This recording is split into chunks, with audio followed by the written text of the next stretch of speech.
신성원의 뉴스 브런치. 안녕하십니까. 아나운서 신성원입니다. 어제 여성가족부는 관계부처와 합동으로 공공부문 성별 대표성을 높이기 위한 향후 5년간의 종합계획을 발표했습니다. 공무원과 군인, 국립대 교수 등 공공부문에서 의사결정을 하는 관리직 여성에 대한 목표 비율을 제시한 건데요. 2027년까지 중앙부처의 여성 관리직 비율을 30%대로 높이기로 했고요. 특히 군대의 경우에는 현재 8.8%에서 15%로 대폭 확대하기로 했습니다. 현재 우리 사회의 고위공무원 중 여성 비율은 2020년 기준 8.5%로 OECD 평균은 크게 못 미치고 있는데요. 오늘 첫 번째 뉴스픽, 이번 정부 로드맵이 과연 유리천장 깨기에 더 다가갈 수 있을지 자세히 들여다보겠습니다. 1960년대를 배경으로 한 만화 검정고무신 기억하시죠? 워낙 큰 인기를 끌어서 다양한 콘텐츠로도 제작되는데요.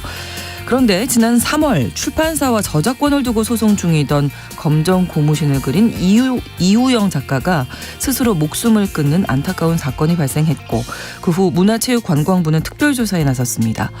최근 고 이우영 작가에게 미배분된 수익을 지급하라고 출판사 형설N 측에 시정명령이 내려졌는데요. 고 이우영 작가는 생전에 15년간 1,200만 원을 받은 게 전부라며 억울함을 호소했다고 합니다. 오늘 두 번째 뉴스픽에선 어떻게 이런 일이 가능했던 건지, 또 문체부의 조사 내용까지 함께 다뤄보겠습니다. 7월 19일 수요일 뉴스 브런치 문을 열겠습니다.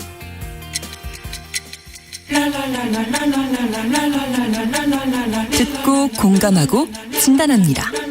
우리 사회를 바라보는 새로운 시선. 신성원의 뉴스 브런치 뉴스픽.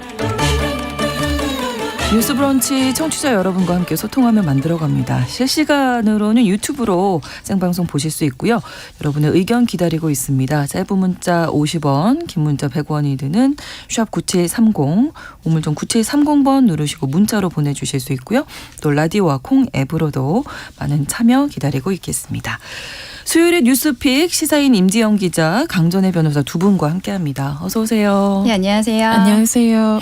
비가 오다가 그래도 오늘은 좀 맑은 하늘로 오랜만에 네, 오늘 아주 쨍쨍한 날이 됐습니다. 보는 것 같은데, 자, 첫 번째 뉴스픽이 이제 어제 여성가족부에서 공공부문 고위직 여성 비율을 늘리기 위한 달성 목표를 제시한 건데, 이번 발표 먼저 임지영 기자님이 좀 소개해 주실까요? 네, 2013년부터 여가부가 공공부문 여성 대표성 제고 계획을 수립해 왔는데요. 네. 쉽게 설명하면 공공부문에서 어떤 의사결정을 할 때 그 성별 균형을 달성하기 위해서 추진해 왔던 겁니다. 그 결정을 하는 주체의 성별에 관한 것인데요. 네. 이름이 공공부문 여성 대표성에서 이제 성별 대표성 제고로 이름이 바뀌기는 했는데, 향후 5년간의 종합 계획을 마련한 것입니다. 추진 근거는 양성평등 기본법인데요. 제21조에 보면은 국가와 지자체가 정책 결정 과정에 여성과 남성이 평등하게 참여하기 위한 시책을 마련해야 한다, 이렇게 돼 있거든요. 네. 그걸 근거로 하고 있습니다. 그래서 공공부문 성별 대표성 제고라는 게 어떤 의미냐면, 공무원 또 공공기관, 지방 공기업, 군인, 경찰같이 공공부문에서 그 여성 관리자급 비율을 확대하는 걸 말합니다. 말씀드린 그 부분을 분야를 포함해서 12개 분야 소관부처가 자율적으로 달성 목표를 설정하고 이행 방안을 마련한 겁니다. 네. 그러니까 그동안에 이제 고위 공무원 중에서 여성 비율이 적었다는 거잖아요. 반대로 얘기하면. 네, 여성의 사회 진출이 늘었다고는 하지만 사실은 여전히 부족한 것이 사실이고요. 특히 의사결정 권한을 가진 고위직 진출은 여전히 미흡한 상황입니다. 의사결정을 할 수 있는 자리에 주요 직책에 이제 성별 균형이 이루어져야 한다는 취지인데요. 네. 2020년 기준으로 우리나라 고위공무원 중에 여성 비율이 8.5%라고 합니다. OECD 평균이 37.1%라서 차이가 좀 크죠. 그러네요. 저희가 쉽게 좀 체감할 수 있는 국회의원 수를 보면 2020년에 실시된 20대 총선에서 그때 여성 국회의원 수가 역대 최대 수치라고 했거든요. 네. 그런데도 19%로 57명에 그쳤습니다. 그래서 정부 부처 고위 공무원이나 본부과장급 또 지방자치단체 과장급 중에서 여성 비율을 장기적으로 OECD 수준까지 상향 추진한다는 그런 계획입니다. 뭐 좀 더 들어가 볼까요? 중앙부처와 지방자치단체 여성 고위공무원 비율 얼마나 올리기로 했나요? 네, 여가부는 2027년까지 중앙부처 고위공무원 본부 과장급 그리고 지자체 과장급 여성 비율을 30%대까지 높일 계획이라고 하는데요. 네. 목표치를 가장 최신 통계인 2021년과 비교해서 구체적으로 말씀을 드리면은 중앙부처 고위공무원은 현재로서 그러니까 2021년 현재로서는 한 10% 정도인데 2027년까지는 13.5%로 그리고 본부 과장급 이게 국가직 4급 정도 수준입니다. 네. 이건 같은 기간에 24% 현재 24%에서 30%로 그리고 지자체 지방자치단체 과장급 5급 이상은 24.3%에서 32.2%로 공공기관 관리자는 27%에서 한 34% 정도로 여성 비율을 확대를 해서 네. OECD 수준으로 OECD를 상회하는 건 아니고요. OECD 수준으로 상향한다 이런 계획입니다. 네, 또 여성 군 간부도 크게 늘리기로 했죠? 네, 실적 대비로 해서는 2027년 목표치를 가장 높게 비율상 가장 높게 설정한 거는 군인데요. 네. 여성 군인 간부 비율이 현재보다 2배 정도로 늘린다는 계획입니다. 현재는 여성 군인 간부는 8% 정도 수준입니다. 네. 그거를 2027년까지 15.3%로 늘린다는 계획이고 또 전투부대 내에서 여성 군인의 보직을 확대하는 등 군대 내에서의 양성평등을 위해서도 노력하겠다 이렇게 발표했습니다. 네, 또 소개해주고 싶으신 의미 있는 분야도 있으시다고요? 네, 뭐 군대도 마찬가지긴 한데 사실 여성 진출이 특히 적은 분야가 있는데 네. 과학기술 분야입니다. 아, 네네. 네, 성별 균형을 맞추려고 4대 과학기술원이 있는데 한국과기원, 광주과기원, 대구 경북과기원, 울산과기원 이 네 군데 과학기술원의 여성 교원 비율을 이번에 새로 포함을 했습니다. 지금 2022년 작년 기준 과학기술원의 교원 비율이 12%인데요. 2027년까지 14.1%로 끌어올릴 방침입니다. 네. 연구 단절을 예방하기 위한 제도 같은 거를 운영해 나갈 계획입니다. 네. 그리고 정부위원회가 지금 부처 산하에 수백 개가 있는데 이 부분에 대해서도 성별 참여 현황을 좀 점검하고 특정 성별이 60%를 초과한다. 그러면 개선 권고를 실시해서 관리하겠다. 이런 입장도 밝혔습니다. 네. 자, 이렇게 이제 전체적인 목표 비율을 소개해 주셨는데 이렇게 제시를 했다는 건 지금 그렇지 못하다는 네. 얘기인 거잖아요. 우리 사회 뭐 우리가 흔히 이제 뭐 유리천장 얘기를 하게 되는데 고위직을 못 간다. 네. 많이 이제 취업은 하고 있지만 어떻게 보십니까? 올해 3월에 이코노미스트에서 OECD의 유리천장 지수를 발표를 했습니다. 네. 한국은 29개국 중 꼴찌 29위였습니다. 네. 네. 성별 임금 격차가 특히 심했는데 한 31% 정도의 차이가 난다고 해요. 그래서 1위는 벨기에인데 벨기에 한 8배 정도 되는 수준이라고 합니다. 그리고 관리직 및 기업 임원 여성 비율도 OECD 평균의 절반도 못 미친다 이렇게 결과가 나왔는데요. 저는 오늘 어저께 발표난 이 여가부 내용 중에서 조금 유의미하게 본 게 어느 부분이냐면 네. 교장 교감 선생님의 경우에는 네. 여성 비율이 이미 46%입니다. 그래서 이 부분은 그 상향 계획에서 제외를 했다라는 것도 어제 같이 발표가 됐어요. 그거를 보면은 결과적으로 여성이 일을 안 한다라고 보기보다는 일을 뭐 말하자면 계속할 수 있는 환경 이게 뭐 특정한 직업 우리가 뭐 말하자면 공무원이라든지 교사라든지 네. 이런 특정 직업에 있어서만 여성이 일을 계속할 수 있는 환경이 된 것이 아닌가. 제도적으로. 네. 네. 어저께 이제 발표한 상향 계획은 결과적으로 고위 공무원 뭐 그렇죠. 임원급인데 20대 여성이 사회에 나가자마자 뭐 남성이든 여성이든 간에요. 20대, 30대가 임원급으로 가는 일은 굉장히 어려운 어렵죠. 일이고 네, 네. 결국엔 한 20년 이상 회사를 다녀야 그 정도가 되는데 여성이 그러니까 오랫동안 일을 하기가 어렵다는 거죠. 네. 그리고 또 우리가 생각을 해보면 출산율 관련해서 계속 말씀을 드릴 때 항상 대한민국 1위 출산율은 세종. 네. 세종은 공무원 도시죠. 예, 이거를 보면은 이번에 교장교감 선생님들에 대해서 계획에서 제외하고 세종이 항상 이렇게 출산율 1위를 달리는 것을 보면은 아무래도 늘 얘기하지만 육아라든지 이런 네, 거에 있어서의 네. 문제가 있다. 그런 생각이 듭니다. 임신 출산 관련된 제도가 네. 좀 잘 마련이 돼 있으나 또 실질적으로 쓸 수 있는지 그렇죠. 이런 교사 같은 부분들 경우에는 특히 또 전체 교원에서 여성 비율이 되게 압도적인 높죠. 네, 직종인 것도 영향을 미친 것 같습니다. 네네. 자, 이런 유리천장, 노동시장에서의 성별 격차 또 이런 것들이 노년을 보호해주는 연금에까지 영향을 미치는 거군요. 네, 노년에까지 영향 준다는 조사 결과에 있어서 좀 주목받고 있는데요. 네. 국민연금 다들 많은 분들이 들고 계실 텐데 네네. 이게 가입 기간이 있어요. 근데 20년 이상 장기간 국민연금에 가입한 후에 그 연금을 네. 타는 사람의 숫자가 남성이 여성이 6배에 달한다는 통계가 나왔습니다. 이게 가입 기간이 길수록 또 임금이 높을수록 수급액이 커지는 그렇죠. 그런 구조이죠. 네. 한국보건사회연구원이 발표했는데요. 보건복지 이슈앤포커스에 따르면 국민연금공단이 2022년 자료를 분석을 했는데 그 20년 이상 수급자 수가 남성 72만여 명, 또 여성 12만여 명으로 말씀드린 대로 6배 차이였습니다. 생각보다 대체로- 많이 네. 나네요. 6배면. 네. 대체로 20년 이상 근무한 사람들일 텐데 경제 그렇죠. 활동을 하는 기간을 의미하는 거겠죠. 근데 이게 가입 기간이 10년에서 19년인 수급자 수를 보면 네. 비슷하거든요. 남성이 117만여 명, 여성이 100만여 명이라서 사실상 큰 차이가 나지 않는데 이제 20년 이상으로 갔을 경우 이렇게 크게 차이가 나는 거죠. 근데 가입률을 따져보면 사실은 가입할 당시에는 남녀 간 격차가 그렇게 크지 않거든요. 근데 30대 후반으로 접어들면서 여성 가입자가 남성보다 한참 못 미친다 이런 결과가 나왔습니다. 네. 아무래도 출산 그렇죠. 양육 뭐 이런 네, 것들로 네, 인한 네. 경력 단절 때문인 것 같고요. 네. 또 노동시장에 계속 남아서 일하는 여성들도 많이 계실 텐데 이런 일자리가 상당수는 사회보험의 사각지대에 놓여 있다. 이게 주요 원인이다 이렇게 연구진은 설명하고 있습니다. 네. 그러니까 임금 업종이나 낮은 직위에 고용된 비중이 높다고 볼 수 있는 거죠. 네. 그렇다 보니까 이제 여가부에서 이렇게 조사를 했고 네.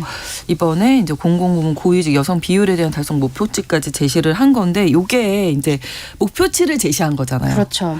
그 정말 달성이 됐는지를 2027년에 뭐 살펴본다든지 뭐 음. 강제할 수 있는 이런 건 아니지 않습니까? 그러니까 저도 이 어제 기사를 꼼꼼히 보면서 도대체 어떻게 강제할 것인가 궁금했는데 구체적으로는 나오지 않고 있습니다. 그리고 또 우리가 생각을 해야 될 게 이게 여가부에서 발표를 한 거거든요. 네.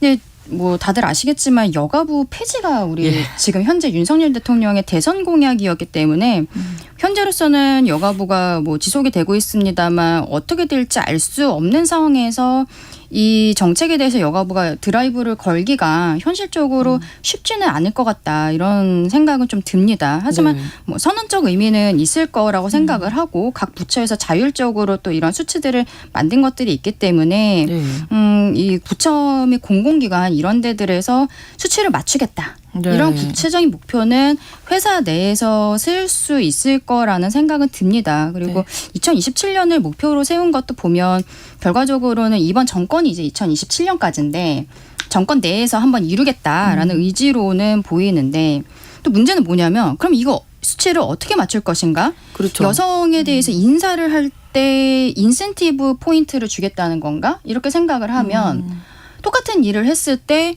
그 여성 고위직에 그거를 맞추려면은 여성들에게 뭐 조금 더 그 점수를 준다든지 아니면 네. 우선순위로 올라가게 한다든지 네, 네. 이런 것들을 했을 때 남성 직장인의 입장에서는 이게 역차별 논란이 또 없을 수가 없거든요. 그럴 수 있죠. 네. 네, 그래서 그것도 좀 문제가 될 것 같고 지금 구체적인 로드맵까지 완전히 나온 것은 아니기 때문에 그러니까요. 또 여가부가 힘을 계속 얻기 힘들 것 같은 부분도 있고 그래서 네. 개인적으로는 좀 대통령이 이 정책에 대해서 어떤 지지 발언 같은 거를 해주지 않는 이상은 네, 네. 현실적으로 이 수치를 다 채우기는 좀 어렵고 선언적 의미일 것 같다라는 생각은 좀 듭니다.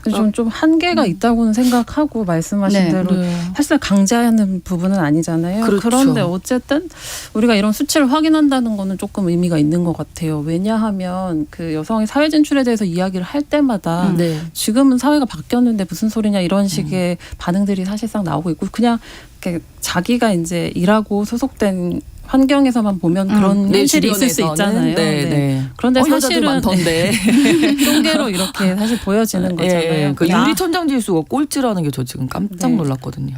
통계를 작성한 이후로 늘 꼴찌였죠. 아, 그러니까요. 이게 어쨌든 수치라는 것이 나아지면 얼마나 나아지는지 네. 제자리 걸음이면 얼마나 제자리 걸음인지 이게 몇 년째인지 이런 걸 확인하는 효과는 좀 있지 않나 이런 생각이 듭니다. 근데 요거에 대해서 좀 생각을 해보면 제가 이제 변호사를 10년 좀 넘게 하고 있는데 한 10년 전 정도부터 정부에서 네. 각 기관의 위원회들이 굉장히 많지 않습니까? 네. 위원을 구성을 할 때 여성의 비율을 높이도록 이게 나왔어요. 정책에 나왔었거든요. 물론 그것도 지금처럼 어떻게 강제할 방법이 있는 거는 아니에요.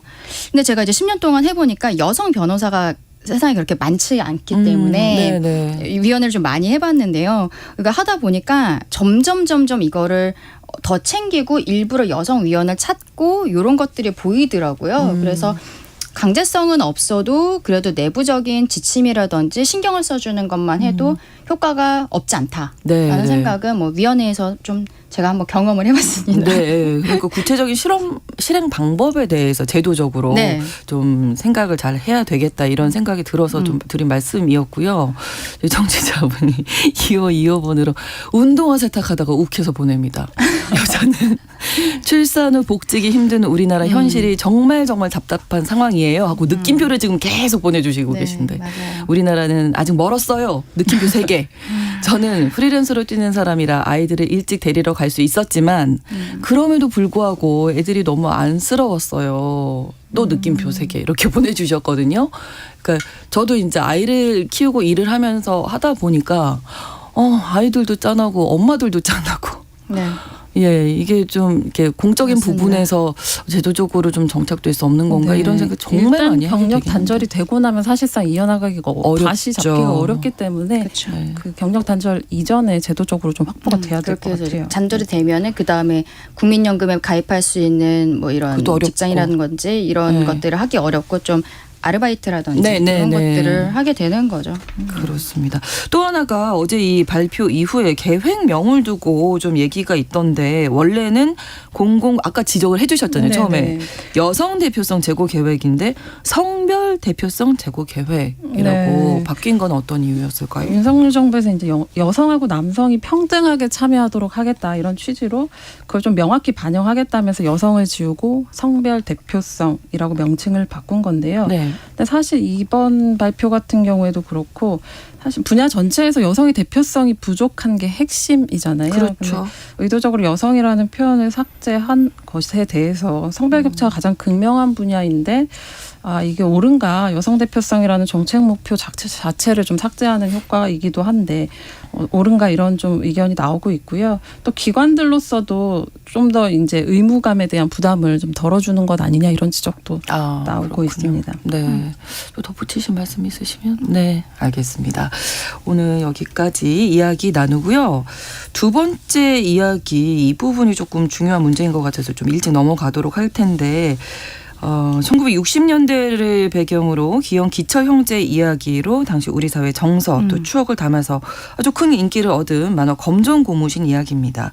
이 만화를 그린 고 이우영 작가가 저작권을 두고 소송을 벌이다가 지난 3월에 목숨을 끊는 안타까운 일이 발생했었고 당시에 정말 큰 반향을 일으켰었죠.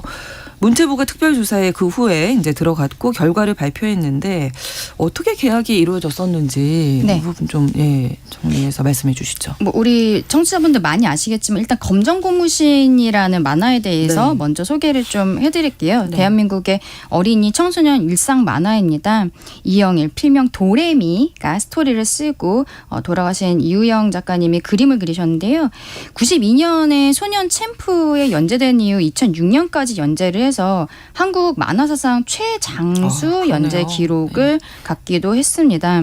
이게 작품의 인기도도 높았고 완성도도 높았기 때문에 네. 95년 꽤 됐습니다만 95년에 문화체육부로부터 한국 만화문화상 신인상 당시에는 신인상을 받았고 99년에는 YWCA에서도 우수만화 추천작품 네. 2000년에는 문화관광부 주관 출판만화 영상문화대상 이런 것들을 수상할 정도로 굉장히 한국 만화계에서는 대표적인 작품이었어요. 그랬는데 우리도 딱 그림 보면은 그림체만 보면은 그죠. 대부분 알 수 아시는 있죠. 그렇죠. 그 네네. 정도의 유명한 만화였습니다.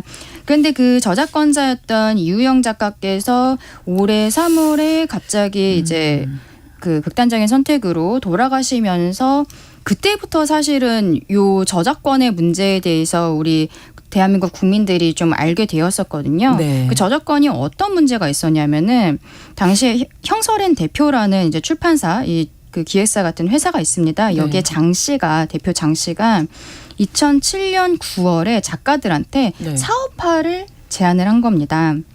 이게 인기가 있는 만화니까 뭐 여러 가지로 한번 우리 사업을 해보자. 2차 이러면서. 콘텐츠 만들 수 있잖아요. 네, 그렇죠. 그러면서 2008년 6월에는 이 사업화에 필요하다 이러면서 이유영, 이유진 형제 작가님들한테서 기영이, 기철이, 땡구 이런 9개 캐릭터 저작권의 지분 28%를 받았고 네. 그리고 이영일 글을 쓰신 분은 이영일 작가예요. 이분한테서 8%를 받아갖고 네. 저작권위원회 본인은 이제 이거를 콘텐츠를 창작한 사람은 아닌데 아니죠. 네. 예, 이 출판사 대표 장 씨가 자기도 같이 창작자로 저작권위원회에 등록을 합니다. 네, 그러면서 2011년에는 이영일 작가한테 2천만 원 정도를 주고 17%의 지분을 추가로 양도를 받아서 이게 막판에는 캐릭터 저작권에서 이 장 씨가 네. 53% 지분을 보유하게 됐다 이렇게 알려져 있습니다. 아, 그래요? 네, 이게 굉장한 거죠. 본인이 그러니까요. 그렇죠. 이거 캐릭터 자체를 창작한 사람은 아닌데요. 아닌데 반 네. 이상을 사업자인 건데. 그렇죠. 네. 근데 이제 또 이 와중에 이 장 씨가 2007년에서 2010년 사이에 이 작가들과 여러 차례 계약서를 작성을 하는데요. 네. 사업권 설정 개혁에 모든 저작물에 대한 저작권 그리고 그에 파생된 모든 2차적 사업권 이거를 포괄한다라는 내용이 들어있고 또 양도각서도 작성을 한 게 있는데요. 손해배상 청구권 및 일체 작품 활동과 사업에 대한 모든 계약에 대한 권리를 양도한다. 그리고 위반을 하면 3배의 위약금을 낸다.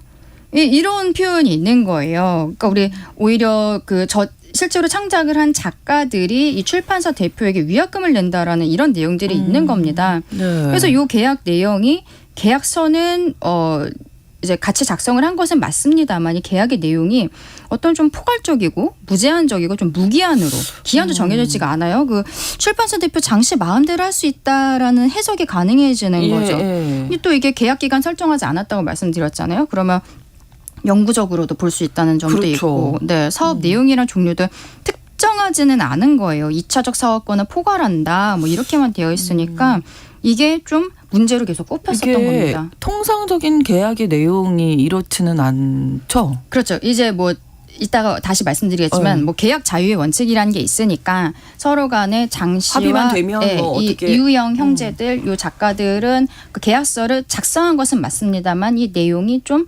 불공정해 보이는 거죠. 네. 그러니까요. 자, 이렇게 계약이 맺어져서 작가는 작가 입장에서는 자신이 그린 캐릭터인데 뭐 새로운 콘텐츠 만들어도 사용을 할 수 없는 건데 15년 동안 고인이 받은 금액이 불과 1,200만 원이다. 네, 검정고무신 캐릭터가 진짜 많이 쓰였더라고요. 맞아요. 네. 빙수 메뉴 또 마트 상품은 물론이고 패스트푸드점 피규어 이런 거에도 쓰였다고 하더라고요. 저희 동네에도 치킨집 간판에 그려져 있더라고요. 네, 또 2015년에는 뭐 사기 애니메이션하고 극장판 그게 제작이 되기도 했고 그렇죠. 그런데 15년 동안 검정고무신으로 사업화한 개수가 77개가 넘어간다고 해요. 그런데 이우영 작가가 수령한 금액이 총 1,200만 원에 불과했다고 지금 이우영 작가 동생 이우진 씨가 언론 인터뷰 등에서 이제 주장하고 있습니다. 네. 초기에는 사업이 처음이니까 그럴 수 있겠다고 생각하고 넘어갔는데 자꾸 새 제품들이 동의 없이 나오고 그때 다달이 뭐 8만 원, 12만 원 이렇게 작은 소액의 금액들이 통장으로 들어와 있었다. 작가들의 동의를 구하는 거는 뭐 당연히 생략돼 있고 어떤 통지조차 제대로 되지 않았던 현실에 대해서 얘기하고 있습니다. 예, 일반적인 분들은 이게 나올 때마다 작가님 돈 많이 버셨겠네. 그러니까 당연히 할 수밖에 없었는데 자, 이 이야기를 잠시 후 2부에서 뉴스픽 계속 나누도록 하겠습니다. 11시 30분부터 일부 지역에서 해당 지역 방송 보내드리겠습니다.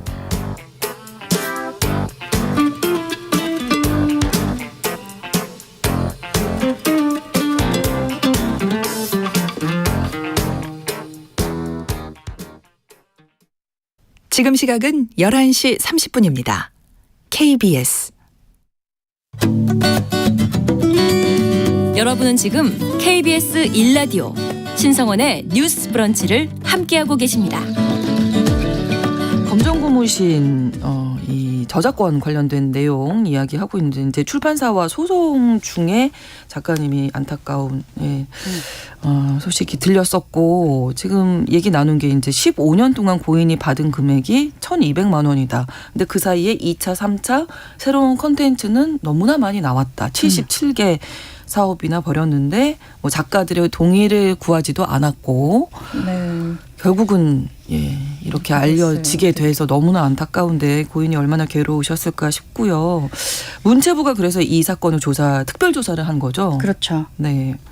이 조사 결과 좀 말씀해 주실까요? 네, 지난 3월에 이제 이유영 작가님께서 세상을 돌아가신 상황이 있었고, 그래서 문체부에서 문화체육관광부가 여기에 대해서 특별 조사를 했습니다. 네. 그래서 결과적으로는 이 이유영 작가님 형제들에게 미배분된 수익을 지급하라 그러면서 이 출판사 형서랜 측에다가 시정 명령을 내린 게 어제 언론을 통해 보도가 꽤 크게 되었는데요. 네. 이게 문체부에서 조사를 해보니까 예술인 권리보장법이라는 게 있습니다. 네. 네, 여기에서 금지한 불공정 행위가 확인이 되었다라고 문체부에서는 판단을 한 건데요. 우선은 그 검정고무신의 원작 이용료뿐만 아니라 애니메이션도 있었어요. 애니메이션에서 파생되는 투자 수익도 저작권자들이 나눠 갖는 게 합리적인 해석이라고 판단을 했는데 네네. 그렇게 되지 않았었던 것이고요. 그리고 또 앞서 말씀드린 것처럼 2008년에 그 출판사 대표 장 씨가 그림 작가인 이유영, 이유진 형제, 이제 글작가 이영일 씨랑 사업권 설정 계약을 맺고 지분을 나눠 가졌다고 말씀드렸었잖아요. 네, 그런데 네. 이렇게 지분을 나눠서 저작권을 가졌는데 이거를 토대로 계속해서 투자 수익 배분을 거부하는 거는 옳지 않다라는 판단도 한 거죠. 그래서 그렇죠. 결과적으로 이 출판사 대표 장 씨 같은 경우에는 그동안의 미배분된 투자 수익 그리고 미래의 라이선스 사업 적정 수익도 그 돌아가신 이유영 씨 형제와 나눠야 되는 상황이 됐습니다. 네. 결과적으로 문체부에서는 2010년에 저작권자들끼리 맺은 계약, 아까 말씀드렸던 뭐 기간도 정해져 있지 네, 않고 네. 너무 포괄적이고 이것이 불공정한 내용이다. 이렇게 하면서 당사자들이 협의를 해서 계약의 유효 기간을 둬라. 네. 유효기간. 이렇게 해서 그렇죠. 유효기간도 주고 다른 내용들도 좀 수정을 해서 계약서 내용을 바꾸라. 이렇게 아예 그 명령을 내린 겁니다. 그 손해배상 청구권 양도각서 아까 말씀드린 거 다시 한번 말씀드리면 요게 그 이 씨 형제가 검정고무신 관련해서 일체의 작품 활동 그리고 사업에 대한 모든 권리를 장 씨한테 양도하고 이를 어기면 아까 위약금 3배라고 말씀드렸잖아요. 네. 이 위약금을 낸다 이런 내용이 들어있었던 건데 문체부는 이 내용이 이 씨 형제한테는 일방적인 의무만 주고 그렇죠. 출판사 측에서는 대가를 지급하지 않은 거예요. 네, 네. 네. 본인들이 저작권은 저작권을 갖고 있다는 권리인데. 예, 그러니까 출판사에서는 계약서가 정당하게 작성이 되어 있으니까 나는 계약서대로 한 거다라고 얘기를 했었던 것이고, 근데 이제 문체부에서 봤을 때 그 계약서가 너무 불공정하니까 너네는 이 계약서를 다시 작성해야 돼라고 이야기를 하게 된 것이죠. 이게 어떤 정상적인 거래관이랑 봤을 때 그렇죠. 너무 이 저작권자들, 창작자들한테 현저히 불리하다 불리하죠. 이렇게 네. 본 것입니다. 그래서 염전노예로 비유를 하기도 했던 것 같아요. 고인 측 변호사가. 그러니까 매년 들어오긴 들어와요. 근데 한 100만 원 정도 정산이 묶여 있는 건데 네. 그래서 15년째 그 캐릭터로 자신이 만든 캐릭터로 창작 활동을 못한 게 염전노예하고 뭐가 다르냐 이렇게 재판에서 주장을 하기도 했었습니다. 이게 예전에 제가 그 문화 프로그램 진행할 때 백희나 네. 작가님 지금 너무 유명하시잖아요. 구름빵 그 네. 초창기에 저도 사실 그분 인터뷰하면서 정말 많이 버셨겠네요 했는데 그러니까요. 이런 비슷한 상황이 있었잖아요. 많이들 그렇죠. 알고 계시겠지만. 창작자가 이제 작품에 대한 권리를 상실했다 이런 점에서 구름빵 사건 거론되기도 그렇죠. 하는데요. 네네. 그때도 2020년 3월에 이제 백희나 작가가 아동문학계 노벨상으로 불리는 상 탔거든요. 네. 그 아스트리드 린드그렌상인데 네. 정작 작가가 얻은 수익이 1,800만 원뿐이었다 이런 사실이 알려져서 논란이 커졌습니다. 그런데 조금 차이가 있는 것은 이제 백희나 작가 같은 경우에는 매절 계약 때문에 이렇게 된 거거든요. 그러니까 네. 무명 작가 시절에 출판사에서 일정 금액을 받고 그 이후 저작물을 이용해서 얻는 수익은 출판사에 모두 넘기는 어떤 출판계 관행이기도 한데 그 저작권 양도 계약, 매절 계약 때문입니다. 그렇지만은 이제 검정고무신 소송은 좀 매절 계약과는 달랐고요. 예. 작가가 저작권 지분을 양도하는 대가로 받은 대금이 있거나 한 건 아니었거든요. 그래서 그건 조금 차이가 있는 것 같고. 근데 기본적으로 신인 작가의 경우에는 어쩔 수 없이 출판사나 플랫폼의 어떤 요구에 응할 수밖에 없는 것 같아요. 거기에 유리한 대로 계약서를 작성할 수밖에 없는 환경이 있는 것 같아요. 출판사 입장에서도 어떻게 될지 모르는 신예 작가를 리스크를 안고 투자한다 이렇게 생각하고 주장하고 있기도 하고요. 네. 네. 네, 이게 아까 문체부에서 시정명령을 내렸다고 말씀드렸잖아요. 네, 네. 거기에서 불공정 행위라는 표현을 여러 차례 말씀을 드렸는데 네. 이게 말하자면은 우리가 쉽게 표현하면 갑을 관계가 되는 거예요. 그러니까 어떻게 보면은 예전에 우리 가수 이승기 씨 네. 사건 이분 뭐 돈을 많이 벌긴 하셨습니다만 네. 그 기획사에서 너무 많은 것을 가져갔고 그래서 그거를 지금 뭐 소송 중이기는 한데 굉장히 국민적인 좀 공분이 일으켰었던 게 있는데 비슷한 상황이라고 볼 수 있어요. 이게 신인 시절에는 이렇게 예술을 하시는 분들 같은 경우에 실력은 있어도 홍보는 굉장히 어려운 구조거든요. 네. 이때 뭐 기획사라든지 출판사 이런 데서 키워주겠다. 이렇게 하면은 그때 이제 계약서를 쓸 때 계약서 문구에 있어서 나는 신인인데 그리고 사실 그때 뭐 변호사를 대동을 하겠습니까? 뭐 네, 그렇잖아요. 뭐 해봤자 그냥 부모님이랑 같이 가는데 네, 사실 네. 부모님도 뭐 법에 대해서 잘 모르시는 경우가 많고 그러니까 계약서 문구를 작성을 할 때 애매하게 돼버리는 거죠. 그래서 이번에 말씀드린 검정고무신 같은 경우에도 기간이 정해져 있지 않고 그러니까요. 어떤 막 이게- 포괄적이고 이런 것들이 요 계약서를 작성하시기 전에 변호사의 자문을 받았다면 이게 문제가 있다는 것을 분명히 알고 계셨을 텐데 자문을 받을 상황도 아니었을 것 같고 그리고 만약에 자문을 받았다 해도 그 출판사에다가 그런 이야기를 하기가 좀 어려운 구조였던 거죠. 그리고 사실 네. 보면 우리 한국인들의 계약서를 잘 작성을 안 하고 좋게 하자. 그리고 그리고 뭐뭔 일 있겠어? 자세히 다 안 읽어보시고 그냥 사인하는 경우도 그런 많고. 상황들이 좀 있어서 결과적으로 이렇게 뭐 분쟁이 일어났을 때는 이미 이 신인 때 이런 계약서를 작성했던 분들은 분리할 대로 분리해져 있는 상황인 거예요. 그리고 이런 것 때문에 예술인 관련 또 법이 네. 한국은 법이 잘 돼 있잖아요. 네, 이게 제정이 됐습니다. 네. 2021년에 제정돼서 작년부터 시행이 된 예술인의 지위와 권리의 보장에 관한 법률. 이게 줄여갖고 예술인 권리보장법이라고 하는데요. 이게 네. 제정이 된 거죠. 그래서 여기에서 이 예술인들에 대한 어떤 노동과 복지 등 직업적인 권리 신장도 목적으로 들어가 있고요. 그리고 네. 국가기관에 책무를 넣어놨습니다. 아. 이 국가기관이 예술인의 노동과 복지에 있어서 직업적 권리를 신장하기 위한 시책을 마련해야 된다. 그러면서 예술인권리보장위원회도 이 법에서 규정을 하고 있는데 결과적으로 이번에 검정고무신에 있어서 여기에 대한 시정명령을 내리게 된 주체가 이 예술인권리보장법에서 만든 예술인권리보장위원회였던 거예요. 그렇군요. 네, 그래서 이게 이제 예술인들에 대한 권리 침해가 너무 심하다. 계약서가 제대로 작성되어 있지 않다라는 것에 대해서 국민적 공감대가 있고 뭐 얼마 안 된 거잖아요. 2년 전에 제정되고 작년부터 시행이 되어 있었는데 이게 몇 년만 조금 일찍 되었으면은 사실 우리 이효연 작가님도 이런 일은 없지 않았을까라는 좀 안타까운 생각이 들긴 합니다. 네, 그리고 우리 사회에서 뭐 창작물이나 저작물, 창작자에 대한 저작권 권리에 대해서도 정말 철저하게 좀 잘 생각을 해야 될 것 같아요. 이거 하나만 더 네, 말씀드릴게요. 네, 네. 이게 지난주에는 또 네. 우리 이영 작가님 가족들에게는 좀 다행스러운 소식인데요. 네. 한국저작권위원회에서 아예 이 장 씨에 대한 저작권 등록 말소 처분도 나왔습니다. 아, 그래요? 네. 그렇죠. 지금까지는 아까 말씀드린 것처럼 이유영, 이우진 형제 그리고 그 글을 쓴 이영일 작가 그리고 이 출판사 대표 장 씨가 포함이 됐었잖아요. 본인이 이제 창작을 한 건 아니지만 이 창작자로서 같이 저작자로 등록이 되어 있었다고 말씀드렸잖아요. 네. 그런데 이거는 문제가 있다. 이렇게 하면서 저작권위원회에서 장 씨에 대한 부분을 삭제한 것으로 한 겁니다. 아, 그렇군요. 이거는 네. 등록을 신청할 권한이 없는 자가 등록을 신청했다라고 네. 이야기를 하는데요. 결과적으로는 실제로 창작한 사람이 아닌 이 장 씨가 출판사 대표 장 씨가 저작자로 이름 올린 게 문제가 된다라고 저작권위원회에서 본 거거든요. 네. 이게 굉장히 유의미한 게 그러네요. 사실 이유영 작가님 돌아가시고 지금은 이제 사모님께서 저작권 관련 소송을 계속 하고 계세요. 이 장 씨 쪽이랑. 네. 근데 여기에서의 쟁점이 그겁니다. 저작권이 누구에게 있는가. 네. 네. 그래서 그렇죠. 보통은 판결이 난 다음에 저작권위원회에서 이런 결정을 내려주는데 이번에는 아마 국민적 공감대가 있어서 먼저 나왔던 것 같아요. 네. 그러니까 이런 위원회의 결과가 있어서 이 돌아가신 분과 이 유족들의 소송에 있어서도 좀 더 유리하게 아마 반영이 될 것 같습니다. 애초에 자격이 없었다 이렇게 네. 결론이 나서 너무 다행이고요.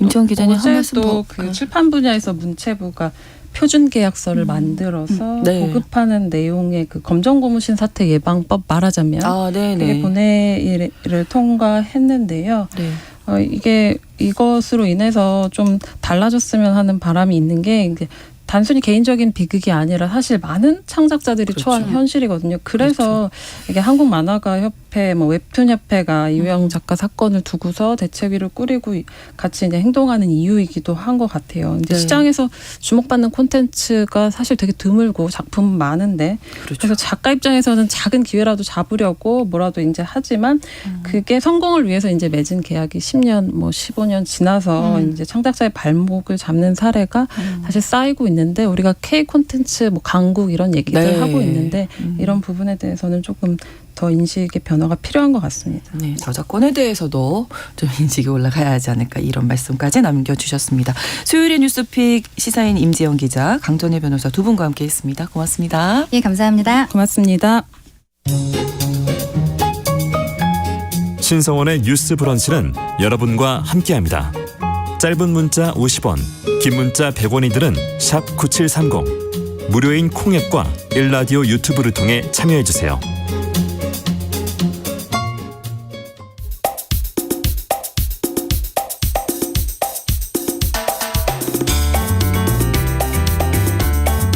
청년들의 시각으로 우리 사회를 진단합니다. 뉴스 브런치 MG데스크. MZ세대의 고민과 이 시대를 살아가는 방법 그리고 그들의 트렌드를 듣는 시간입니다. MZ데스크. 오늘도 대학내일 20대 연구소 이혜인 수석, MZ세대의 트렌드를 쉽고 빠르게 전달하는 미디어 캐릿의 이시은 에디터 두 분과 함께하겠습니다. 어서 오세요. 안녕하세요. 네. 자, 오늘 어떤 주제일지 궁금합니다. 네, 또 오늘은 10대들의 창업이 늘어나고 있다는 소식을 전해드리려고 합니다. 네. 네, 10대가 학교 다니면서 창업을 어떻게 한다는 거지 하고 공부해야죠. 네, 생긴 청취자분들도 많으실 것 같은데요. 네, 또 몇 년 전까지만 해도 다큐멘터리나 해외 토픽 정도에서 청소년이 창업한다라는 일부 10대의 소식을 주로 접하셨을 것 같은데 네. 이제 10대 사장님으로 불리는 이들이 점점 우리나라에서도 많아지고 있습니다. 그렇군요. 이제 아르바이트 정도가 아니라 창업 사장님이 되시는 거예요. 네, 이거 맞습니다. 쉽지 않을 텐데 창업하는 게. 네, 또 최근 진학과 또 취업이 아닌 본인의 개성과 또 재능을 살려서 창업에 도전하는 10대가 빠르게 늘고 있고요. 네. 미성년자라는 제약에서 벗어나서 자유롭게 활동할 수 있는 플랫폼 경제가 또 활성화가 되면서 네. 10대의 경제 활동이 또 주체로 떠올랐다고 생각합니다. 역시 환경이 바뀐 게 크군요. 네, 데이터로도 완전 나타나는데요. 우리한테 10대 시절은 아무래도 학창 시절, 학생, 공부, 학업 이렇게 정리가 될 수 있을 것 같은데 네. 앞으로는 점점 그렇게 되지 않을 수 있겠다라는 데이터가 있더라고요. 학교 밖 청소년이 이미 전 국민의 3%인 14만 명을 육박한다고 합니다. 그렇군요. 이제 흥미로운 건 사실 학업 중단율이 늘고 있다거나 학교 밖 청소년이 는다는 거가 아니라 네. 그 사유인데요. 한국청소년정책연구원 한국리서치가 여성가족부의 의뢰를 받아 조사한 2021년 학교 밖 청소년 실태조사가 있습니다. 네. 보통 한 3년, 2년 단위에 한 번씩 하는 조사인데 우리가 흔하게 생각하는 공부하기 싫어서라는 비율이 약 5% 정도 감소했더라고요. 그러니까 반면에 다른 곳에서 원하는 것을 배우겠다라는 비율이 눈에 띄게 높아지고 있습니다. 2018년도 동일 조사 대비 한 6% 증가한 수치고요. 네, 그래서 자세한 내용은 여성가족부 홈페이지에서 보실 수 있는데 네. 이제 자퇴 이후에 다른 진로를 찾거나 다시 대학이라는 상위 교육기관을 더 빨리 가겠다라는 경우도 적지는 않아서 네. 이 모든 인원을 다 10대 창업 인구다라고 단정하기는 어렵지만 예. 이 데이터 말고도 여러 현상들을 좀 교차해서 보면 실제 10대 창업, 10대 사장님이 가파른 수치로 그리고 굉장히 빠르게 늘고 있더라고요. 얼마나 많아졌는지 수치로 한번 볼까요, 그러면? 네, 한 전자상거래 플랫폼 조사에 따르면 10대 사장의 증가 추이가 2020년에는 전년 대비 무려 59.4%가 증가했고요. 2021년에는 전년 대비 19.8% 증가했다고 합니다. 근데 이게 개인의 그냥 선택이나 이런 개인적인 사유를 넘어서 하나의 경제 현상을 만들 정도가 된 거죠. 네. 그래서 이를 지칭하는 신조어도 생겼는데요. 10대 창업이 늘어나면서 이 현상 상상을 10대 티네이저와 경제 이코노미를 합친 팀코노미라고 지칭하고 있기도 합니다. 네. 또 정량적인 지표를 한번 봤다면은 또 정성적인 조사도 또 한번 해봤는데요. 네. 또 실제로 유튜브에 보면은 자퇴 브이로그가 또 많이 올라오더라고요. 네. 이 브이로그를 또 보다 보면 또 창업에 도전하는 10대들의 모습을 굉장히 자주 볼 수 있고요. 네. 또 이들은 또 스스로를 10대 사장이라고 부르기도 하는데 실제로 유튜브에 10대 사장 이렇게 키워드를 검색해 보시면 네. 다양한 분야로 창업을 하는 또 10대들을 많이 보실 수 있을 거예요. 뭐 예를 들어드리면 자퇴생 의류 쇼핑몰 사장 브이로그라든지 자퇴생 창업 브이로그, 자퇴 후에 음료수 자판기 사업을 하겠다. 네, 라는 다양한 키워드로 또 본인들의 자퇴 이후의 삶, 또 창업 라이프에 대해서 소개를 하기도 합니다. 네, 아주 네네. 이른 나이부터 내 미래에 대해서 이렇게 딱 그쵸. 결정을 하는 거네요. 어떻게 보면 맞아요. 용기 있는 행동이라는 생각도 드는데요. 네, 이 창업 과정에서 본인 힘든 점, 뭐 겪은 실수, 노하우를 아낌없이 나누면서 네. 또 다른 10대 사장이나 창업가들의 롤모델이 되기도 하더라고요. 어떤 문제 상황을 맞닥뜨리거나 잘 해결해내는 모습을 채널에서 굉장히 가감없이 공유를 합니다. 네, 그러면 그 댓글에 또 다른 10대 친구들이 와서 뭔가 문의하거나 그렇겠죠. 네, 이렇게 네. 하면 그게 또 Q&A 콘텐츠가 돼서 새로운 콘텐츠로 올라오기도 하고요. 요즘은 다 컨텐츠군요. 맞아요. 역시. 네. 네, 이거 콘텐츠 보면 진짜 그냥 뭐 10대가 뭐 해봤다 수준 이상이더라고요. 그러니까 뭐 재고가 떨어진 것을 어떻게 해결하느냐.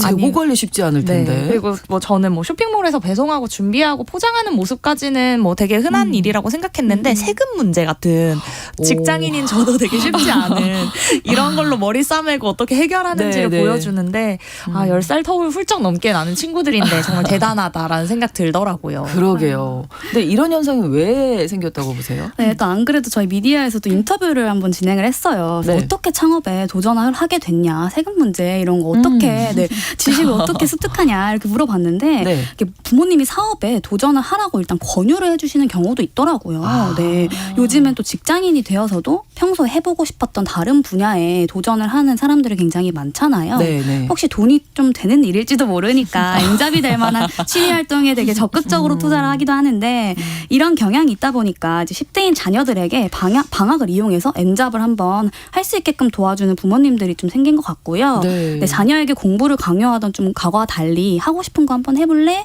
원하면 한번 해봐라는 응원을 건네는 네, 젊은 부모님들이 좀 많아지고 있는 것 같고 네. 이런 분들이 이제 자녀의 사업의 이제 세금 문제, 사업 고민 등을 함께 나누면서 10대 사장님들의 성장을 이제 돕고 있는 거죠. 네. 네, 예전 같으면 이제 여름 방학 됐잖아요. 이제 네네. 많이 이제 여름 방학 들어가고 있는데 공부해야지, 이제 복습해야지. 학원 가야지. 학원 가야지. 무슨 소리니? 이렇게 하셨을 텐데 이제는 도와주시는 거네요. 그렇죠. 뭐 부모님들이. 하고 싶은 거 있으면 한번 해볼래라고 와, 하는 분들이 멋지시네요. 또 네, 늘어나고 있는 거죠. 네. 네. 네, 뭐 앞서 말씀드린 것 중에 또 환경의 변화를 무시할 수는 없습니다. 스마트폰 사용에 익숙한 10대들이 이제 소셜미디어 등을 통해서도 쉽게 창업할 수 있게 된 것이 사실 가장 큰 요인 중에 하나가 된 것 같아요. 최근에는 이제 주문 접수, 배송을 아예 플랫폼에서 지원을 해주기도 하더라고요. 네. 그래서 이런 다양한 모바일 판매 플랫폼이 활성화되면서 온라인을 통해서 창업 문턱이 좀 낮아진 것이 크고요. SNS 활용도가 높은 청소년들이 이제 네. 자기 채널들을 스스로 홍보 채널로 만들어서 자기 제품도 영업하고 비교적 쉽게 수익을 올릴 수 있다 보니까 이런 것들이 좀 도전하기 쉬운 과제가 된 것 같아요. 그리고 더불어 이제 몇 년 사이에 코로나19 때문에 비대면 수업이 되면서 이런 학업과 병행이 좀 오히려 수월해졌다라고 그렇죠. 보는 경향도 있습니다. 자, 그러면 우리 10대 사장님들 어떤 주제로 창업을 하시나요? 네, 또 들여다봤는데 대부분 이제 인형을 만들어서 팔거나 혹은 이제 문구류를 판매하는 경우가 되게 많았고요. 아무래도 나와 좀 가까운 소재들로. 맞아요. 떡 메모지를 이제 직접 디자인을 해서 판매를 하거나 스티커 우리 예쁘게 만들 수 있거든요. 네. 그래서 그런 거 이제 스마트 스토어를 활용해서 판매하는 형태고요. 그러니까 아까 말씀하셨던 것처럼 나랑 가까운 이제 굿즈를 판매하는 일들이 많아지고 있는 거죠. 그래서 보니까 또 많게는 연매출 1억까지 찍은 학생도 있다고 하는 거예요. 와. 놀라우시죠? 그래서 더 놀라운 건요. 또 네. 자퇴생이 아닌데 방학에 약간 짬을 내서 네. 공부사장님을 도전하는 10대가 많아지고 있다라는 거고요. 그래서 본인이 어떻게 시작했는지, 디자인 어떻게 하는지, 또 포장은 어떻게 하고, 또 배송에는 어떤 문제가 있는지 이런 것들 찍어서 브이로그 올리는 거예요. 네, 그래서 뭐 다음에 나도 방학에 스마트 스토어 창업하고 싶다라는 네, 이제 네, 10대의 반응들도 많았고요. 아, 이게 아마 갑자기 시작하진 않았을 거예요. 하나둘씩 만들었는데 맞아, 지금 반 친구들이 너무 좋다. 너 한번 해봐 이랬을걸요? 누구는 잘 팔린다더라. 손찌가 좀 네네. 있거나 할 경우에. 네, 그렇죠. 와, 진짜 멋진데요? 이제 조금 전에 그 스마트폰 활용한 판매 플랫폼 이야기 해드렸는데 네. 이제 주문 접수, 배송을 플랫폼에서 아예 통으로 지원해 주니까 네. 이 친구들이 별도의 공간이나 물류 시스템을 마련하지 않아도 되게 된 그렇죠. 거죠. 네. 그래서 제반 비용이 훨씬 덜 들고 뭐 월세라든지 뭐 이런 것들이 이제 비용이 많이 절감되니까 이 온라인이라는 루트가 10대들이 그런 정말 잘 만들기만 하면 되는 이런 환경을 지원해줘서 많이 시작된 것 같고요. 네. 그래서 요즘에는 꼭 만들어 와서 뭘 팔지 않더라도요. 예. 내가 좋은 안목으로 물건을 떼와서 바로 플랫폼에 브랜딩만 하고 팔면 된다라는 생각이 강하더라고요. 그러니까 예를 들어 뭐 동대문에서 옷을 떼서 사입을 해서 그렇죠. 바로 배송을 하는 걸 창고를 가지지 않고 애들이 하는 거예요. 그냥 집에서 내 방 네네 구석에서. 온라인에서 보고 이거 될 것 같은데 하면 거기다 브랜딩을 넣어서 하는 이게 이제 가장 쉽게 창업하고 도전할 수 있는 영역 중에 하나라고 해요. 그래서 네. 공간이나 제반 비용이 많이 들지 않으니까 그러네요. 요 아까 말씀 주신 대로 방학에만 한정으로 경험하기도 되게 좋고요. 창업했다가 잠깐 쉬거나 다시 돌아오는 것도 얼마든지 가능하고 그렇죠. 네. 그래서 요즘 10대 친구들은 이거를 창업이나 사업을 찍먹해본다라고 표현하죠. 찍먹해본다. 네, 이게 푹 담그는 게 아니고 잠깐 이렇게 살짝. 살짝 담가본다. 약간 이런 표현이라고 볼 수 있습니다. 표현도 참 재밌게 하는 우리 10대들인데 뭐 소규모의 문구류나 굿즈 말고 틱톡에서 10대가 옷 브랜드 만들기 챌린지를 한다는 소식이 있었다면서요. 네, 또 말씀 주신 대로 유통을 넘어서 옷 브랜드를 친구랑 함께 창업하는 10대가 늘고 있고요. 이건 진짜 쉽지 않을 건데요. 그렇죠.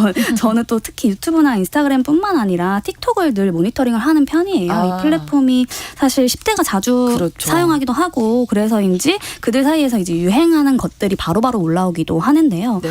그런데 이제 최근에 인기 검색어로 고등학생 2명이서 창업하기 그리고 또 중학생 4명이서 옷 브랜드 만들기 이런 것들이 뜨는 거예요. 네, 궁금해서 더 취재를 해봤는데 6월부터 지금까지 딱 2달 동안 창업 관련 영상의 총 조회수가 1,100만 회 정도나 될 정도로 굉장히 화제가 되고 있는 챌린지고요. 그렇군요. 네, 이 키워드를 앞세운 영상들을 보니까 마음이 맞는 반 친구랑 합세를 해서 옷 브랜드를 또 만들고 패션 플랫폼 아까 말씀해 주셨던 것처럼 그런 플랫폼에 입점을 하는 게 목표입니다. 와, 브랜드 만드는 거는 디자이너 선생님들도 몇십 년간 노하우가 있으셔야 되는 건데 뭐 로고부터 옷 디자인까지 전부 다 해야 되는 거잖아요. 근데 이거는 약간 전문가 도움 필요하지 않을까요? 이 부분은? 안 그래도 저희가 그걸 궁금해서 이제 실제 옷 브랜드를 만들었다는 10대들과 인터뷰를 자체적으로 진행해봤어요. 네. 네, 그 친구들은 그 정도면 독학하면 누구나 할 수 있어요. 이렇게 말하더라고요. 아. 이게 왜 그러냐면 포토샵이나 일러스트라는 툴을 이 친구들은 대부분 어릴 때부터 되게 친숙하게 접해서 잘 다룰 줄 알게 되고 네. 홈페이지를 제작하는 것 같은 것도 유튜브에서 이제 간단하게 보면 10분 만에 자기들 다 할 수 있다라고 하더라고요. 그리고 저희가 한번 반성하게 되는 거죠. 계속. 계속 반성하고 있습니다. 저희가 한번 다뤘었는데 이제 챗 GPT 같은 인공지능 활용해서 아이디어링을 하기도 하고 요새는 또 생성형 AI들이 많이 생겼어요. 네. 그래서 디자인을 할 때 어떤 거 넣어서 이렇게 디자인해줘라고 하면 그 이미지를 AI가 바로 만들어주니까 이런 것들을 디자인을 단시간에 여러 가지를 좀 뽑아볼 수 있다고 합니다. 네. 그래서 그렇게 초기 작업을 해서 디자인을 업그레이드해서 브랜드 로고 디자인도 하고 옷에 들어가는 프린팅들도 디자인 해낸다고 합니다. 네. 그래서 이제 앞서 말씀드린 대로 이렇게까지 해놓으면 나머지 뒤는 플랫폼에서 다 지원해주니까 해주니까. 딱 거기에 집중해서 이런 기술과 툴을 활용해서 공동 창업을 많이 하는 거죠. 그러니까 툴은 다 있으니까 생각이 중요한 거네. 이제 아이디어 싸움. 그래서 이제 이런 것들을 이제 마플샵이라고 부르는 이런 채널에 가장 많이 입점한다고 마플샵 하더라고요. 처음 네. 들어봐요. 이게 아까 전에 말씀 주셨던 것처럼 이제 아이디어만 딱 있으면 사실 제작하는 건 조금 힘들잖아요. 네, 그래서 네. 그런 것들을 이제 도와주는 플랫폼이라고 보시면 되는데 여기에 이제 나 어떤 브랜드 만들고 싶고 이런 거 팔고 싶어라고 이제 쭉 포트폴리오를 보내는 거예요. 그래서 네. 이제 거기에서 검토를 하고 셀러가 되면 이제 제작이나 배송 이런 것들을 도와주는 건데요. 그래서 이제 초기 자본이 좀 부족한 학생들이 이 플랫폼을 활용해서 내 브랜드를 만들어 보겠다라고 생각하는 경우가 늘고 있습니다. 네네. 네. 네, 그러신데요. 아무래도 창업에 대한 진입 장벽이 이렇게 낮아지고 있는 것 같아요. 계속. 그래서 네네. 가능한 일이 맞아요. 아닌가. 맞아요. 그래도 대단합니다. 그래서 우리가 지금 있는 기조가 약간 지금 저희들도 지세대랑은 약간 떨어져 있다라고 느끼는 게 여기서 또 하나 눈여겨볼 점이 저는 그렇게 생각하지 않습니다만. 네.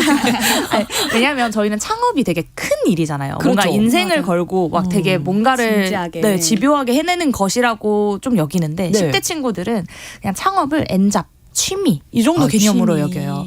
그래서 10대와 인터뷰를 통해서 이제 창업 목적에 대해서 물어봤어요. 네. 그랬더니 판매 목적이 아니라 나중에 할 수도 있으니까 경험 차원에서 해봤다라고 답변한 이들이 가장 많았습니다. 그렇군요. 그래서 미래에 내가 무슨 일을 하게 될지 모르니 미리 직업을 체험해보는 느낌? 뭔가 습작? 이런 개념으로 브랜딩에 도전한다라고 좀 더 가볍게 여기는 거고요. 네. 이제 우리한테 좀 거창한 것, 결심이 엄청나게 서야 되는 것 이런 것들이 가능했는데 아무래도 이제 요새는 유튜브나 여러 미디어를 통해서 직업도 좀 다양화되고 네. 이러다 보니까 이 친구들이 뭐 자퇴하는 거나 창업을 하는 거나 자신의 선택이 막 다시 되돌릴 수 없다? 약간 요렇게 여기는 것 같지는 않더라고요. 그러니까요. 그 네. 변화가 되게 커서 이제는 막 어떤 시도들을 되게 거침없이 하는 것 같아요. 그러니까 융통성이 좀 있지 맞아요, 않나 이런 맞아요. 생각이 되는데 두 분도 체감하세요? 이제 아무래도 많이들 보시니까. 요즘에 또 직장인들 사이에서 모닝클럽이라고 네. 이제 오전에 출근하기 전에 잠깐 만나서 커피챗 같은 거 하는 거예요. 이제 커피 마시면서 뭐 요즘의 이슈 같은 네. 거라든지 이런 걸 나누는데 이제 거기에서 좀 약간 떠오르는 주제가 이제 엔잡, 뭐 창업 어떻게 그렇죠. 했냐 이런 것들인데 이제 네. 저희 회사에서도 이제 같은 관심사를 가진 이제 직장인들이 모여서 이제 티백 만들고 그래서 네 한번 팔아보고 이런 네. 분들이 많아지고 있더라고요. 아, 네네. 실제로 막 유튜브나 블로그 부업으로 하시는 분들 정말 많고 요즘 직장인분들 이제 막 이렇게 밖에 식당에서 얘기하면 아 나도 이거 했었어야 되는데 이런 얘기 정말 많이 맞아요, 하시잖아요. 맞아요. 네. 그래서 단순 협찬이나 PPL을 받아서 부업이 되는 게 아니라 이제 자체적으로 컨텐츠에 광고가 붙어서 내가 만드는 컨텐츠 자체가 돈이 되는 경험들을 직장인도 정말 많이 하는 것 같고요. 네. 실제 주변에서는 이 엔잡이 그래서 부업이 아니라 본업이 되어서 이제 그럴 수 직장을 있죠. 퇴사하고 이렇게 이직을, 그러니까 이직이 아니죠. 이렇게 직업을 바꾸는 전직을 하는 케이스도 저는 굉장히 많이 봤습니다. 네, 오늘 MZ데스크에서 틴코노미 현상 알아봤습니다. 미디어 캐릿의 이시은 에디터, 대학내일 20대 연구소 이혜인 수석 두 분과 함께했어요. 고맙습니다. 감사합니다. 뉴스 브런치 오늘 순서 마치고요. 내일 다시 뵙겠습니다. 고맙습니다.